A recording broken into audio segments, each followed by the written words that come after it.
오늘은 말씀의 성실한 삶이라는 제목으로 여러분과 말씀을 나누기 원합니다.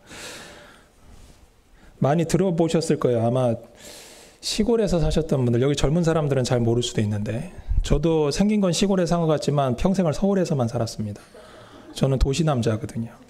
그런데 이런 이야기를 많이 들었어요. 개구리는 미지근한 물이 든 냄비에 넣고 서서히 가열하면 개구리는 물이 더워짐을 느끼지 못하고 밖으로 나오려고도 하지 않고 그냥 가열되어 물 안에서 죽는다.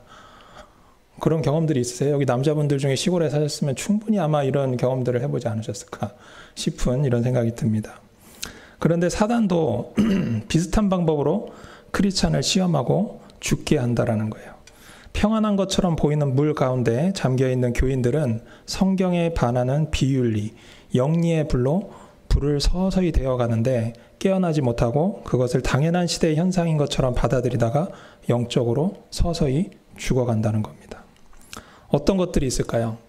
한 20년, 30년 전만 해도 동성애를 주장하는 사람들은 잘못된 사람으로 취급당했습니다.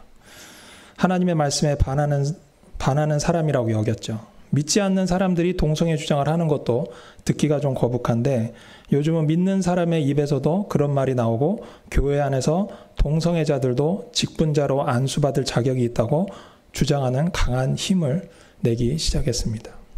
얼마 전에 신희각 목사님하고 그런 이야기를 했죠.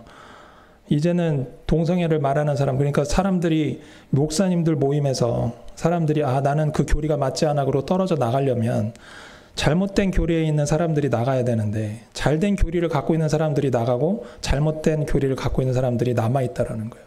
그 그룹이 훨씬 크기 때문에. 그래서 사람들이 점점 그런 쪽으로 향해 가고 있다라는 겁니다.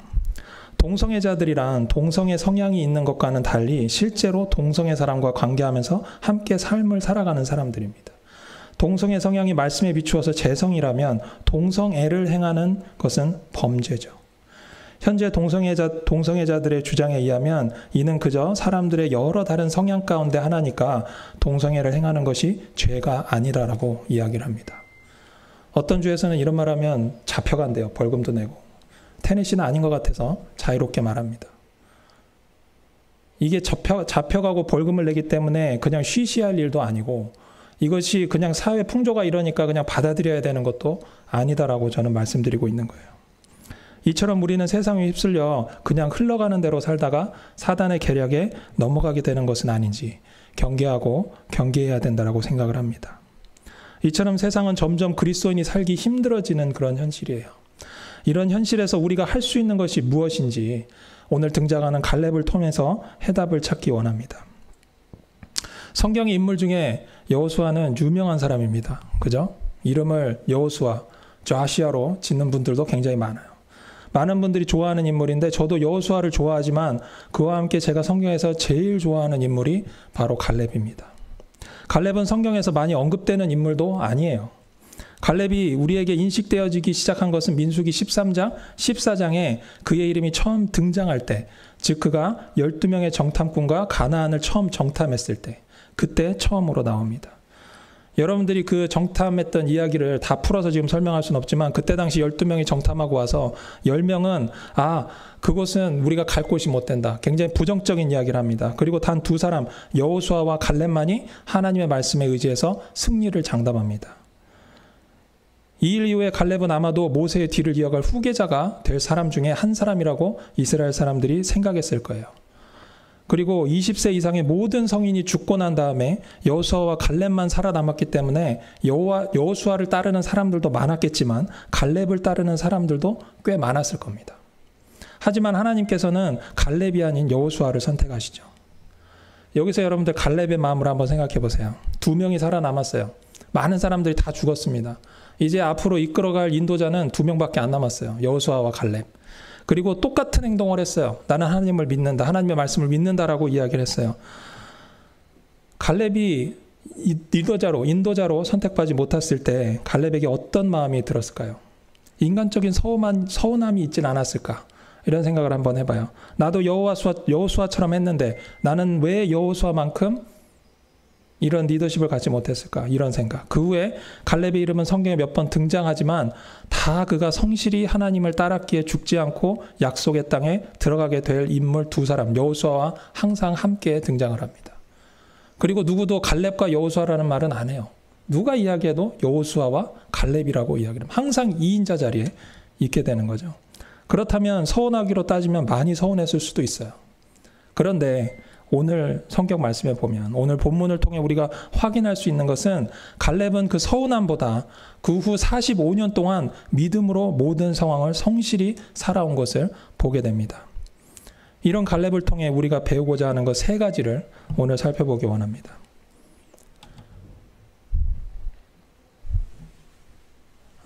첫 번째, 우리는 하나님의 말씀에 성실하고 온전히 따라야 합니다. 갈렙은 하나님의 말씀에 성실하고 온전히 따랐다라고 오늘 본문이 그렇게 증언하고 있습니다. 다수의 의견이 옳은 것이 아니라 하나님의 말씀에 비추어 옳고 그름을 판단하고 하나님의 말씀을 따라 온전히 사는 삶에 축복이 있음을 갈렙은 몸소 보여주고 있는 겁니다. 오늘 말씀 7절에서 9절까지 한번 보도록 하겠습니다. 7절에서 9절 다 함께 읽겠습니다. 시작.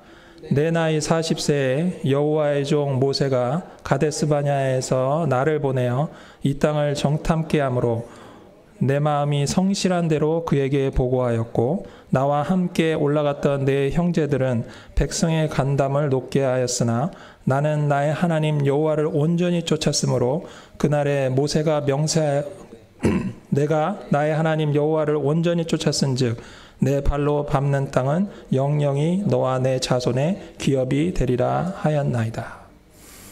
여기에 보면 그는 민수기에서 정탐을 마치고 돌아왔을 때 내 마음에 성실한 대로 보고했다라고 이야기를 합니다.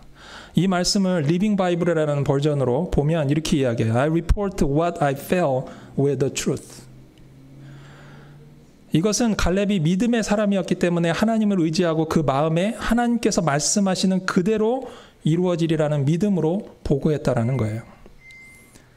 그는 이 믿음을 성실하게 지켜왔기 때문에 지금 읽은 말씀처럼 나는 나의 하나님 여호와를 온전히 쫓았으므로 라고 2번이나 고백할 수 있는 겁니다. 하나님의 약속을 받은 우리의 신앙의 모습이 이렇게 되어야 되지 않을까 생각을 합니다. 히브리서 3장 14절에 보면 이렇게 이야기합니다.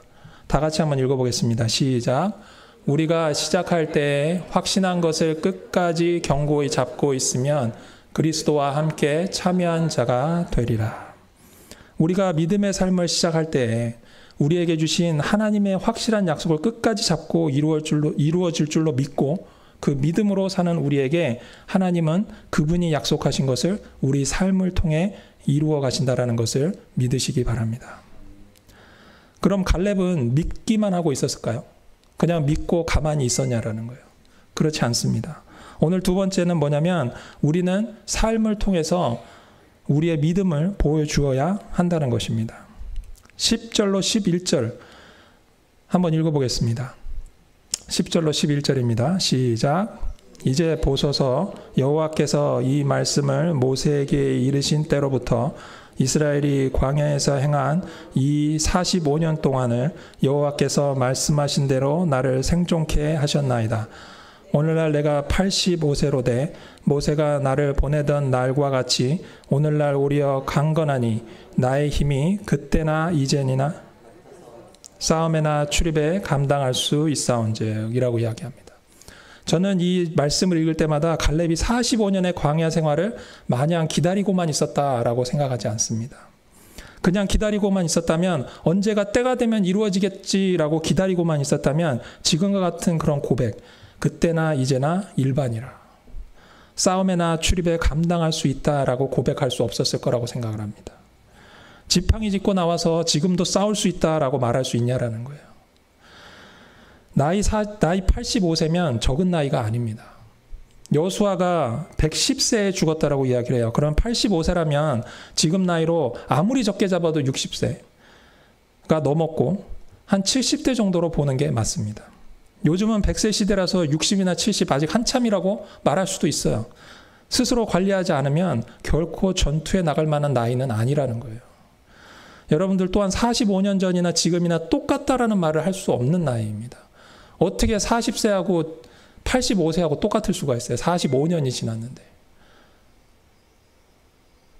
여기 왕년애라는 말을 하시는 분들이 많이 있을 거예요. 젊으신 분들은 아마 이해 못할 거예요. 왕년애. 저도 왕년에는 힘이 좋았거든요. 이제 나이 한 살 한 살 먹어야 힘이 점점 빠져요. 일어날 때마다 아이고 해야 되고. 여기 그러신 분들 10년, 20년만 지나도 내 몸이 달라지는 걸 느끼는데 갈렙은 45년이 지났는데도 내가 그때랑 똑같다라고 말을 하는 거예요. 갈렙은 그가 성실히 그 약속의 말씀을 붙잡고 스스로 준비해왔기 때문에 이런 말을 할 수 있었다라는 거예요. 모르죠. 아침마다 광야 2바퀴씩 이렇게 돌고 큰 돌 한 10번씩 막 3세트 막 이렇게 들었다 놨다 하면서 스쿼트하고 그러면서 자기 자신을 관리했는지 어떻게 관리했는지 모르겠어요. 그렇지만 당당하게 나가서 내가 그때나 지금이나 별반 차이 없다. 내가 나가서 싸움에서 이길 수 있다라고 말을 하고 있는 겁니다. 우리는 얼마나 스스로 우리를 준비하고 있습니까? 우리는 약속을 받을 만한 그릇으로 성실히 준비하고 있냐라고 반문해 봐야 돼요. 받기는 원하는데 그냥 감나무 밑에서 감 떨어지기를 기다리고 있진 않은지, 아니면 장대도 만들고 바구니도 준비해서 그 받을 준비를 하고 있는지 스스로 물어보자는 거예요. 육신적으로뿐만 아니라 영적으로도 우리는 하나님의 축복을 받기 위해 얼마나 노력하고 있는지 우리 스스로 돌아봐야 할 것입니다. 세 번째는 뭐냐면, 우리는 준비되었다면 당당하게 달라고 말할 수 있어야 돼요. 당당할 수 있다는 거예요. 영육간의 준비가 되었던 갈렙은 당당히 그가 차지하고자 하는 땅을 달라고 요청합니다. 여러분들 12절을 한번 보겠습니다. 12절 다 같이 한번 읽겠습니다. 시작. 그날에 여호와께서 말씀하신 이 산지를 내게 주소서. 들으셨거니와 그곳에는 아낙 사람이 있고 그 성읍들은 크고 견고할지라도 여호와께서 혹시 나와 내가 필경 여호와의 말씀하신 대로 그들을 쫓아내리이다. 아멘. 갈렙은 여호수아에게 헤브론 산지를 달라고 이야기합니다. 아직 정복되지 않은 땅이에요. 굳이 정복되지 않았고 그렇다고 최상으로 좋은 땅도 아닙니다. 그런데 왜 헤브론을 달라고 갈렙은 요청했을까요? 정복하기가 그렇게 수월한 땅이 아니에요. 산지가 있고 굉장히 정복하기 힘든 그런 땅입니다. 사실 이걸 보면 좀 코미디 같은 이야기지 않아요? 정복되지도 않았고 내 땅도 아닌데 가서 달라고 하는 거예요. 이거 내 땅이다라고 달라고 하는 거예요. 갈렙은 하나님의 약속을 믿었기에 그 땅을 하나님이 자신에게 주시겠다 한 땅이기 때문에 이미 받은 줄로 알고 있었다라는 거예요. 그래서 가서 달라고 한 거예요. 그것이 우리가 읽은 12절 여호와께서 혹시 나와 함께 하시면 이라는 표현에 들어있습니다. 여기서 혹시는 영어로 보면 if라는 뜻입니다. if가 여기에서 조건절이 아니에요. 하나님이 함께 하시면 내가 그 땅을 얻을 거고 하나님이 함께 하지 않으면 못 얻을 거야 라고 조건으로 말하는 것이 아니라 가정하에 이야기하는 거예요. 즉 하나님이 함께 하시던 하시지 않던 하나님의 약속을 믿고 성실히 행했기 때문에 이 땅이 내 땅이다 라고 말을 하고 있는 거예요. 하나님이 함께 하시고 안 하시고는 큰 문제가 아니라는 거예요. 왜? 나에게 하나님이 주시겠다고 하신 그 약속의 말씀이 있기 때문에, 나는 그 약속의 말씀을 믿었고 지금까지 성실히 그렇게 행해왔기 때문에 이 땅이 곧 내 땅이다라고 당당하게 이야기를 하고 있는 겁니다. 헤브론 땅은 예루살렘 남쪽 서쪽의 땅이에요. 푸른 목초지도 있지만 거친 산악이 대부분인 땅입니다.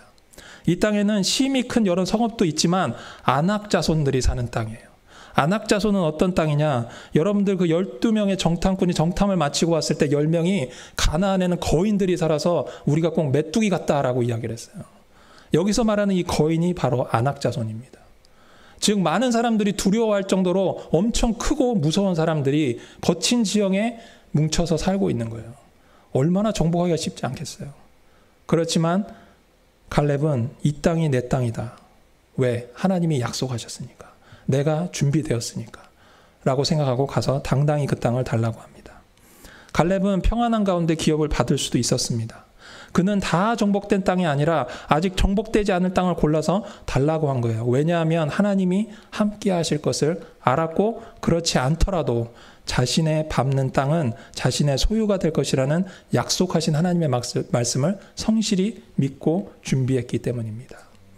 그 결과가 오늘 읽지 않겠지만 13절로 15절에 나와 있어요. 그 아낙 자손을 몰아내고 그 땅에 전쟁이 그치게 되는 역사를 낳게 되는 겁니다.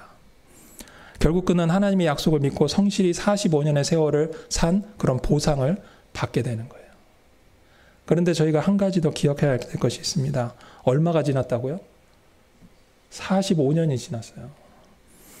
그가 그 믿음을 지켜 성실히 살아온 세월이 45년 만에 하나님의 약속이 이루어졌다는 거예요. 우리는 때로 너무나도 성급할 때가 많습니다. 특별히 한국 사람들 성급하죠. 빨리빨리가 입에 배어 있잖아요. 외국 사람들도 한국말 배우면 제일 먼저 배우는 게 빨리빨리예요. 그렇지 않나요? 한국 사람들의 특징이죠. 우리는 앞에 계신 주님의 인도하심을 바라보고 가는 것입니다. 아마도 내 삶에 내가 살아서 생전에 그 약속이 이루어지지 않을 수도 있어요. 내가 계속 기도했는데 그래도 포기하지 말아야 될 것은 주님의 약속은 신실하시기 때문에 그렇습니다. 신명기 1장 36절에 보면 이렇게 이야기합니다. 오직 여분네의 아들 갈렙은 온전히 여호와를 순종하였은즉 그는 그것을 볼 것이요 그가 밟는 땅은 내가 그와 그의 자손에게 주리라. 여러분들 이 약속 말씀을 믿으세요? 이 말씀대로 성실히 여호와께 순종한 갈렙은 모진 광야 45년의 세월도 앞으로 정복해 나갈 하나님의 약속의 땅도 믿음으로 견디며 하나님의 말씀하신 대로 성실히 살았습니다. 군사훈련소에서 있었던 일입니다. 그곳에 교관들이 엄청 엄하고 혹독하기로 소문난 그런 훈련소였어요. 훈련은 이른 아침부터 늦게까지 한 치의 오치도 없이 짜여진 일과대로 진행이 되었습니다. 그런데 유독 장거리 구분만 하면 영락없이 대열에서 떨어져서 외롭게 달리는 꼴찌 한 명이 있었어요. 꼴찌 병사 한 명이 있었어요. 그날도 그랬습니다. 다들 막 열심히 달리는데 막 허헉대면서 막 일사불란하게 다들 움직이는데 이 병사만이 혼자 뒤처져서 비틀비틀 거리면서 그 무리를 쫓아갑니다. 그렇지만 속으로는 할 수 있어, 나도 할 수 있어 이러면서 계속 쫓아가는 거예요. 그렇게 얼마쯤 갔습니다. 눈앞에 갈림길이 나타났어요. 혼자 막 뛰고 있는데 어느 하나를 선택할 수밖에 없는 양갈래길이었습니다. 각각의 길 옆에는 이정표가 써 있었습니다. 오른쪽 길은 사병이 달리는 길, 왼쪽 길은 장교가 달리는 길 이렇게 써 있었어요. 그는 잠시 멈춰서서 양갈래길을 번갈아 보았습니다. 여러분들이라면 어떤 길을 가겠어요? 아무래도 장교가 달리는 길이 더 짧거나 편하겠지라고 생각하지 않겠어요? 장교가 가는 길인데 사병보단 낫겠지 이렇게 생각했을 거예요. 보는 사람도 없는데 편한 길로 달릴까 한참을 망설이다가 결국 병사는 그냥 다른 길, 병사가 달리는 길로 달려갔습니다. 왜? 자기가 병사니까. 군인으로서의 양심을 저버릴 수 없었기에 내린 결정이었습니다. 그런데 그는 뜻밖에도 30분이 채 안 돼 결승점에 도착하고서는 놀랍게도 구등을 했어요. 그 무리에서. 구등은커녕 50등 안에 들어본 적도 없는 그가 분명 뭔가 잘못됐구나 생각했습니다. 바로 그때 교관이 물병을 건네면서 참 잘했어 하면서 물을 마시라고 합니다. 어찌된 영분이 몰라서 어리둥절하고 있는데 탈진한 군인들이 결승점에 하나씩 들어오기 시작하는 거예요. 모두가 다 장교가 달리는 길을 선택해서 갔던 군인들이에요. 장교가 가는 길은 훨씬 어렵고 힘든 길이었다는 거예요. 그때 이 교관이 이렇게 이제 알았나? 갈림길에서 자신을 속이지 않았던 성실함이 바로 자네의 무기일세 이렇게 말을 했다는 거예요. 우리가 이 군인처럼 그리고 갈렙처럼 누가 보든 보지 않든 하나님 앞에 성실함으로 산다면 우리의 하루하루가 더욱 빛나지 않겠습니까? 주님의 약속의 말씀을 붙잡고 그 말씀대로 살려고 한다면 우리에게 하나님의 축복이 임하지 않겠어요? 설교 초반에 우리는 혼탁한 세상에 살고 있다라고 이야기했습니다. 이러한 세상에서 우리가 그리스도인으로서 살아남기 위해서는 갈렙과 같이 그분께 시선을 두고 그분의 약속을 믿으며 성실히 그분의 말씀대로 살아야 합니다. 너무나도 간단한 진리죠. 교회를 다니신 분들이라면 이런 진리를 많이 들으셨을 거예요. 우린 말씀대로 살아야 됩니다. 말씀을 믿으셔야 됩니다. 말씀을 들었으면 그대로 행해야 됩니다라는 말을 너무 많이 들었어요. 누구나 아는 진리입니다. 그렇게 하면 복 받습니다. 그렇게 하면 성공합니다라는 말을 너무 많이 들었어요. 그런데 이 진리대로 사는 사람이 소수라는 거예요. 우리는 항상 큰 꿈과 소망이 있습니다. 그 소망을 이루기 원한다면 우리가 잘 아는 이 진리를 갈렙과 같이 우리 삶에 적용하고 하나님의 약속하신 말씀을 받으시는 우리 모두가 되기를 간절히 소망합니다.